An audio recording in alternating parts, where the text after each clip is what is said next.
I've been sitting in this parking lot for 20 minutes, engine idling, hands gripping the wheel like it might run away from me. The Westin Atlanta perimeter is 40 feet ahead, all glass and marble and soft lobby lighting. My wife, Diana, is somewhere inside that building. She thinks she's at a 4-day marketing leadership retreat. She told me that on Monday morning, kissed my cheek, said she'd text when she landed, and rolled her carry-on out the front door like it was the most natural thing in the world. That was 63 hours ago. I'm Marcus. I'm 41 years old. I'm a structural engineer who spends his days calculating load tolerances and stress thresholds. I'm good at knowing exactly how much weight something can bear before it breaks. And for the last 4 months, I have been running my own calculations on my marriage, and the numbers have not been adding up. It started in February. Diana came home from a client dinner, and she was different. Not bad different. Almost better. She was lighter. She laughed more. She started caring about her appearance in ways she hadn't since our early 30s. New gym schedule. New perfume. A haircut I didn't find out about until she'd already had it.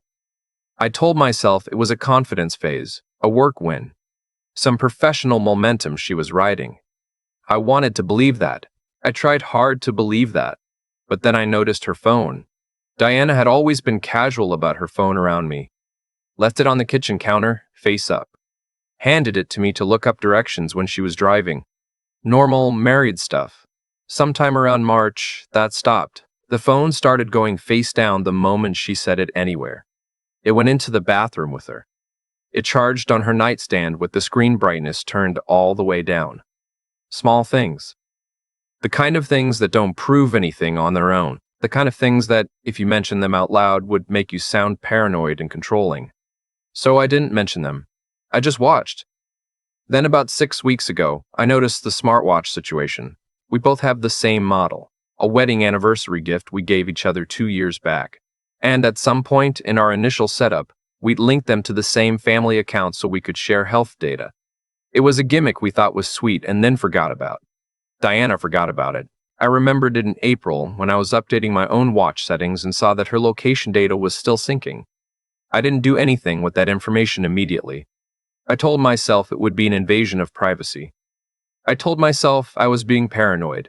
I told myself a lot of things. And then one Thursday night in May, Diana said she was working late, and her location pin sat perfectly still in a neighborhood on the west side of Atlanta for 3.5 hours, and that neighborhood was not her office.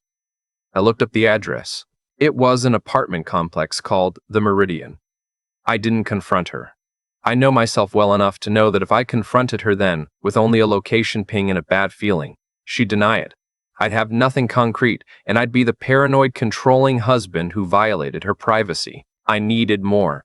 So I waited and I watched, and I started building my case the way I build everything. Methodically, patiently, one data point at a time.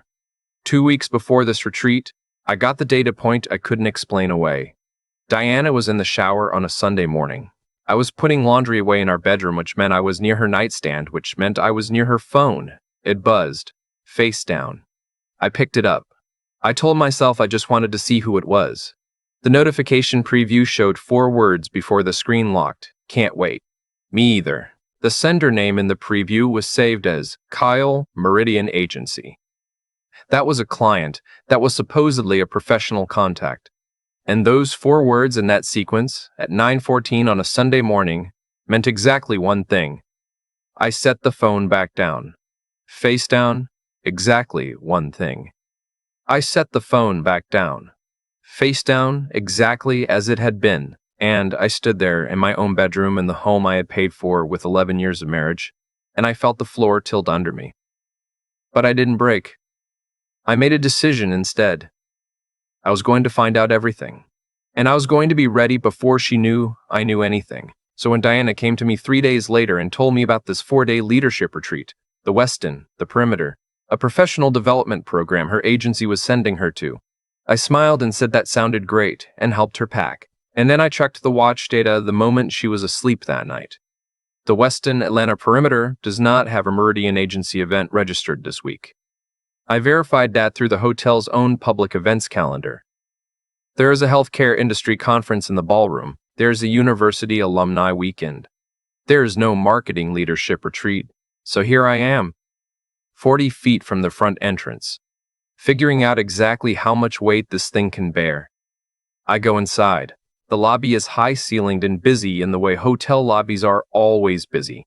People rolling luggage, a bar already full at 6:30 in the evening, a concierge desk with a line. I walk to the desk and I keep my voice easy and my face relaxed, the same face I use in client meetings when I already know the structural report is bad and I need to deliver it without panicking anyone.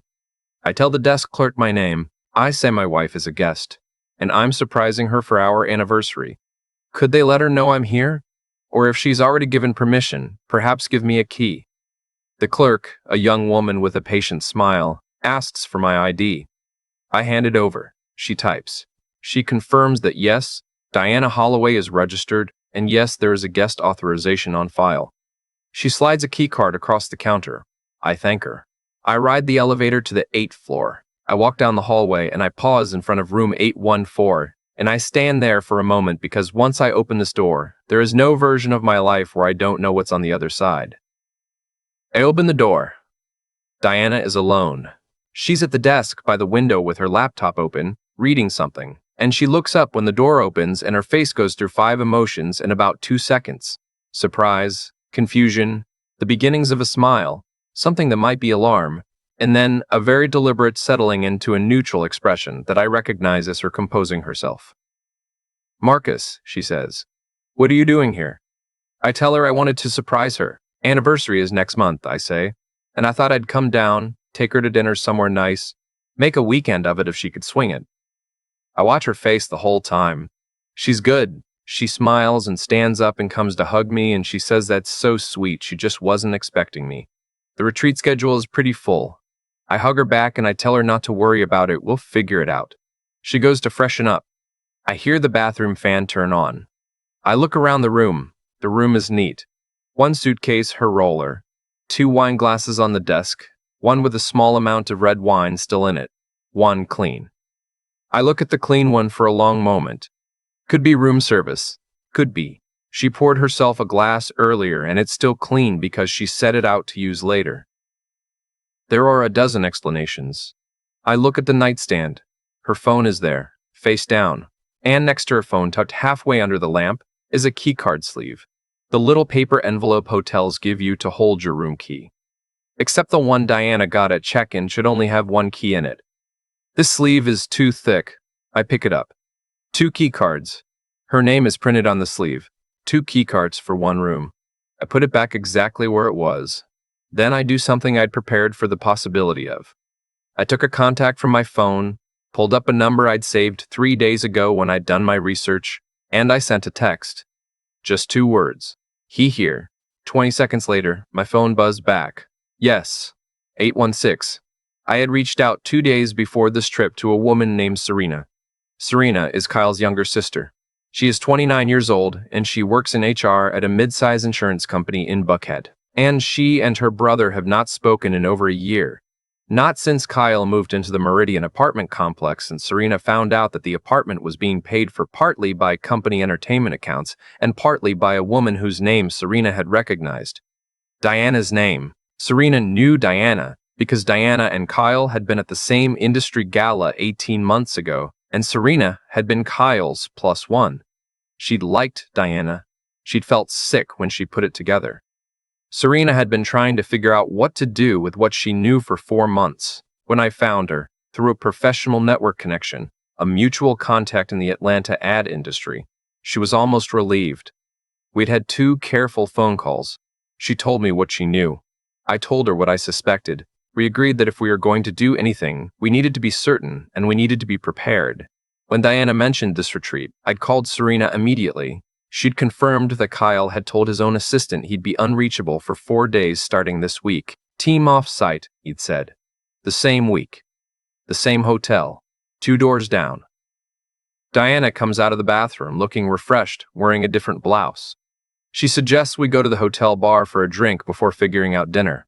I agree. We ride the elevator down, and I watch the numbers, and I think about 2 key cards and a clean wine glass and a man sitting 40 feet from my wife in a room I paid for indirectly with every work trip I'd approved her taking, every conference fee I'd never questioned, every time I'd said have a great trip and meant it. At the bar, I excuse myself to take a call, my buddy Derek, who I briefed 2 days ago and asked to be on standby. I step outside the bar into the lobby corridor, and I tell Derek, confirmed, 2 rooms adjacent. He says he's ready. Derek works in corporate security. He knows people. I'd asked him to help me document what needed to be documented. By the time I come back to the bar, Diana has ordered for both of us. We sit and we talk about the kids. We have 2, Ryan who's 13 and Lily who's 10, and Diana talks about the retreat sessions, and I listen carefully to every invented detail, and I keep my face open and interested, and I think, you are very good at this. You have been very good at this for a long time. And I am about to be better. We have 1 drink. I invent a work emergency. A site inspector who needs my sign-off on revised load calculations before morning. Diana furrows her brow and says, seriously, you just got here. I tell her I'm sorry. It'll be a quick call. I'll be back in an hour. Don't wait up if she's tired. She sighs and says fine. She'll get an early night anyway. The morning sessions start at 7. There are no morning sessions. There is no retreat. I go upstairs, not to room 814. I go to the end of the hall, and I call Derek. He's in the parking garage already. Serena is with him. She'd driven down from Buckhead when I'd confirmed the hotel. The 3 of us had a plan, and we were now executing it, step by step, the way you execute any project when the stakes are high enough to demand precision. What I'm not going to detail here is everything Derek arranged. What I'll say is this. By 11 o'clock that night, I had photographs. I had documentation. I had enough. I drove home at midnight. I sat in my driveway for a while. The house was dark, and the neighborhood was quiet, and I thought about Ryan asking me last month why I seemed stressed, and Lily drawing a picture at school labeled, My Family, in which Diana and I were standing several inches apart. Kids know. They always know before the adults will admit it. I didn't sleep much. But I woke up with the kind of clarity that only comes after a long period of fog. The next 2 weeks I spent building the case properly.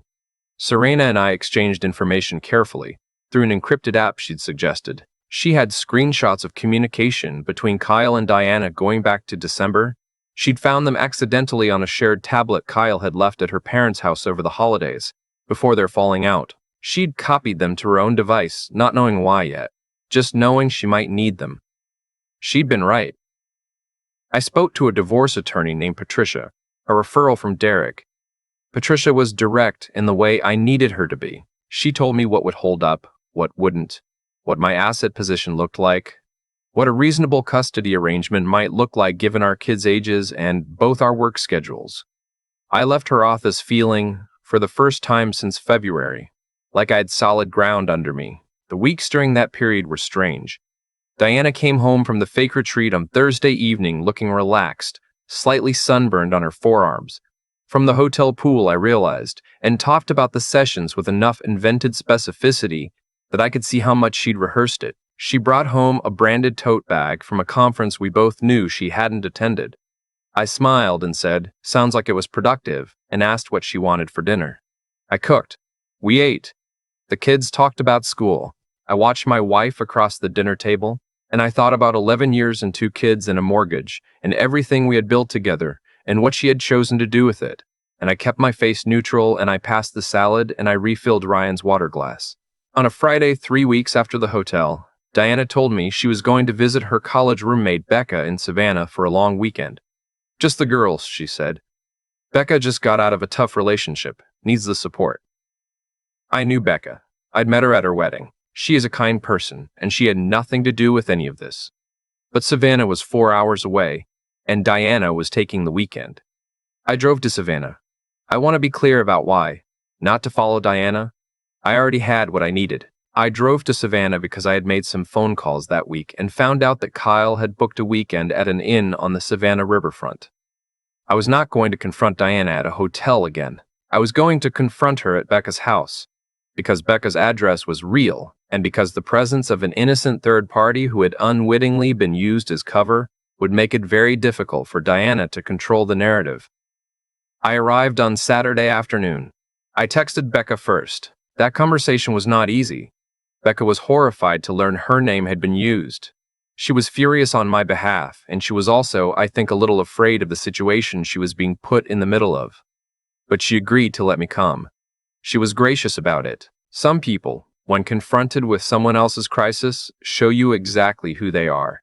I knocked on Becca's front door at 2 in the afternoon. Diana opened it. I have thought many times since then about the look on her face in that moment. It went through the same sequence as the hotel: surprise, adjustment, the assembling of a composed expression. Except this time the adjustment took longer. This time something behind her eyes shifted into something I can only describe as a door closing. "What are you doing here?" she said, for the second time. I said I'd come to see Becca. I said I'd heard she was going through a hard time and I thought I'd come down. And I held up the bottle of wine I'd brought like it was the most natural thing in the world, and I smiled, and I walked in. Becca was in the kitchen. She looked at me, and she looked at Diana, and she said she'd give us the living room. She went outside. She took her phone and a glass of water, and she sat on the porch, and she gave us the room. Diana stood in the middle of Becca's living room, with her arms folded and her jaw set in a way I recognized. The way she looked when she'd already decided to be offended, preemptively, to get ahead of any accusation. She said, "I know what this is. You've been tracking me, haven't you? This is controlling and it's not okay." I sat down on Becca's couch. I set the wine bottle on the coffee table. I pulled out a legal-sized envelope from inside my jacket and I set that on the coffee table too. I told her that I had not tracked her. I told her that I had confirmed what I already knew through means I was confident a judge would find entirely reasonable. She looked at the envelope. I told her that inside the envelope was a document she needed to read, and a set of photographs she was not going to enjoy seeing, and a conversation log that Serena had provided. She went still. Serena's name did something to her face that I hadn't expected. It cracked something that the photographs in the document alone might not have. Serena was Kyle's family. Serena's involvement meant that the information didn't just come from a suspicious husband who could be painted as paranoid. It came from someone inside Kyle's own life.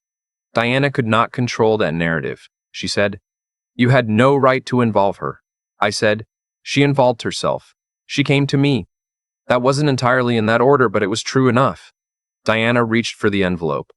I let her take it. I watched her open it and go through the contents, and I watched her face, and I thought about Ryan and Lily, and I thought about the load tolerance on a steel beam, and how the failure point always comes quietly after a long accumulation of stress you couldn't see from the outside. When she set the photos down, her cheeks were flushed, but her eyes were dry.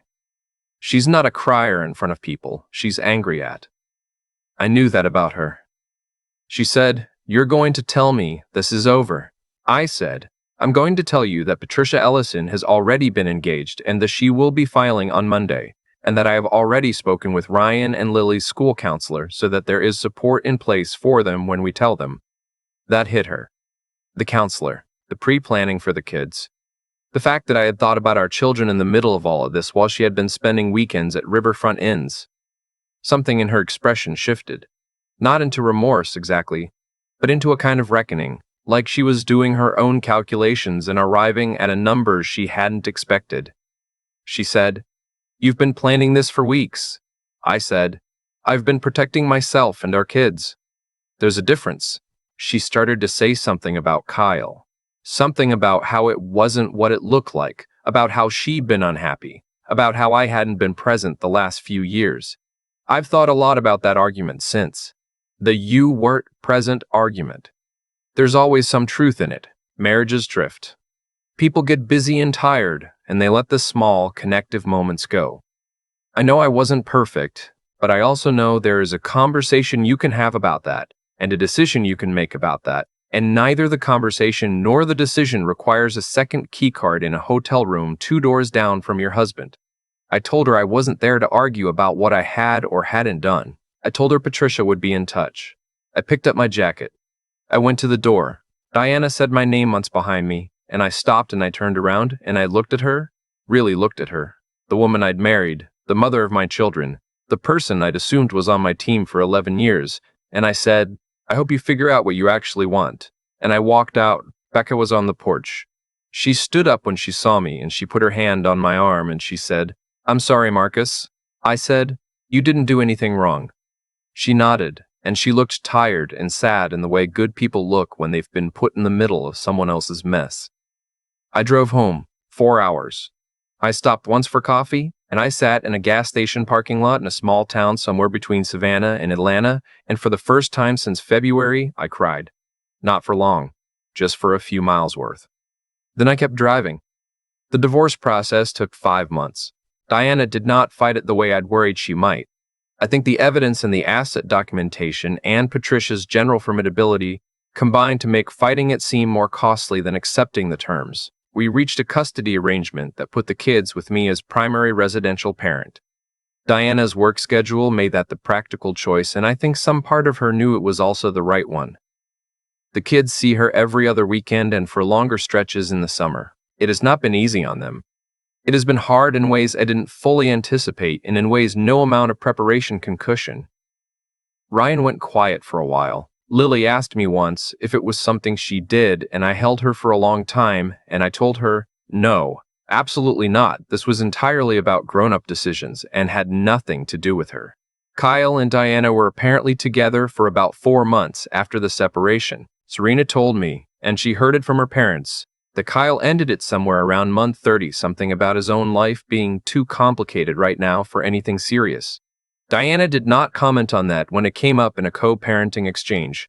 I did not ask. Serena and I stayed in contact. Not romantically, not at first. And I want to be honest about the timeline, because I think the timeline matters. For the first 6 months, we were simply two people who had been through something connected and difficult, and who found it useful to talk occasionally. She knew the parts of the story I knew, and I knew the parts she knew, and together we had a more complete picture of what had happened than either of us would have had alone. We met for coffee a few times. We talked about her job and my work, and what we were reading and what we were going to do next. At some point, it became something else. Gradually, and then all at once, the way those things go. She's not what I expected to find on the other side of the worst year of my life. She's thoughtful and straightforward, and she laughs at things I find funny. Ryan, who is a careful kid and a good judge of character, decided within 2 meetings that she was okay. Lily taught her how to braid friendship bracelets and made her a purple one that Serena wore for 3 weeks straight. We are not rushing anything. We are being careful in the ways that people with histories worth being careful about are careful. But we are also, I think, building something. Something with actual load-bearing capacity. Something engineered, this time, to hold. Diana and I manage the co-parenting with a level of professionalism that I think surprises both of us sometimes. We are not warm, but we are civil. We are functional for the sake of the 2 people who need us to be functional. And that is enough. Some days it is even more than enough. What I know now that I didn't know in February, or that I knew but couldn't say out loud, is that some structures are compromised at a level you can't see from the outside, and no amount of reinforcement will fix a compromised core. The only honest thing you can do is document the failure, clear the site, and start with better materials. I'm starting with better materials. And this time I know exactly what I'm building.